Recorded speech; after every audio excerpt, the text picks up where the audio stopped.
So I started watching that documentary, Quiet on Set, and if you have Max or ID, it's a great watch. But I think one of the biggest things that you really take from that documentary is that, yes, Dan Snyder, um, Brian Peck, all of Nickelodeon, all of Nickelodeon um, should burn for eternity.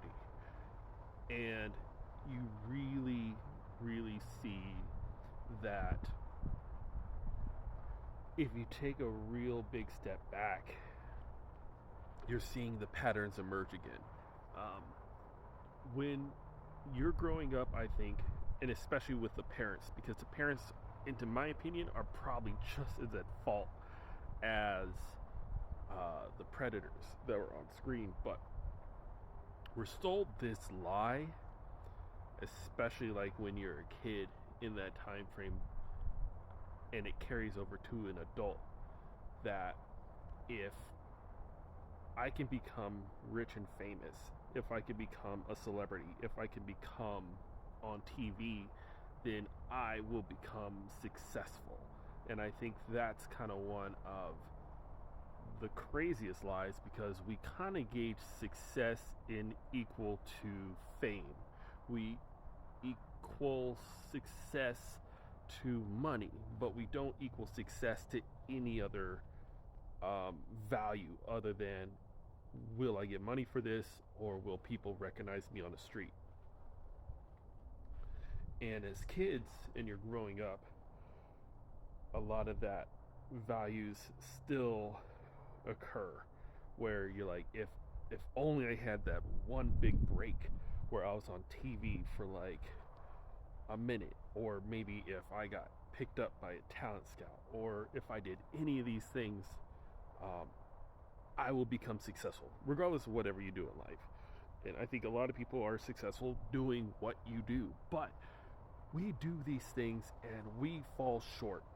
So what happens is, and especially with the parents of 20 years ago, where they fell short of living that dream, it never happened for them for a multitude of reasons. So I'm going to implant that same thought process to my child, and I'm going to push them into um, fame and fortune that I wanted, that I never got, because I was sold a lie that this is to occur, this is to happen, this is the American dream, that I can just become famous, I'll be on TV, I never have to work again. So what happens is, that happens, and awful, awful things happen to the kids, to the point where they burn out and they never return to the industry. But we look at it on the outside and go, how'd you give all that up? All that fame and all that money and all that success? Because we, in our fucking lizard brains, look at fame and money as an equal to success without looking at everything else. Then you learn that these people have been brutalized beyond repair. So when they're like, this showbiz stuff is for the birds, straight up, not for me, and then we kind of reject that idea, and it doesn't make a whole lot of sense. We just go, what? How did you give that up? Then you learn about it. I think people like Amanda Bynes and Drake Bell, like, it's really sad to see how they ended up, because they were huge victims in this scheme, and it's never going to get better. It's never going to get better, because right now the game has evolved. We don't have too many child TV stars anymore. It just doesn't seem to happen. What we do have now is child internet stars and children on the internet, on YouTube. on this very app where that same dream and that same lie is being repeated ad nauseum, where if we hit this magical number, if we get this magical amount of fame, if we get this imaginary amount of money, we will be able to get out of whatever shitty situation that we're in. But you're only creating more shit situations for them. It's time is a flat circle, and it's the most illuminating documentary, because I think for me, I was a kid and I would have died to have been like on a Nickelodeon show. I would have loved it. It would have been my absolute dream to have done it, and thank God it never happened to me, because to see what a lot of people had to deal with,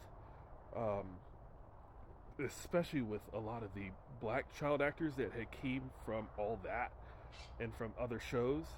Like, if you were Kenan Thompson or Kel Mitchell, like, you didn't make it. You didn't make it.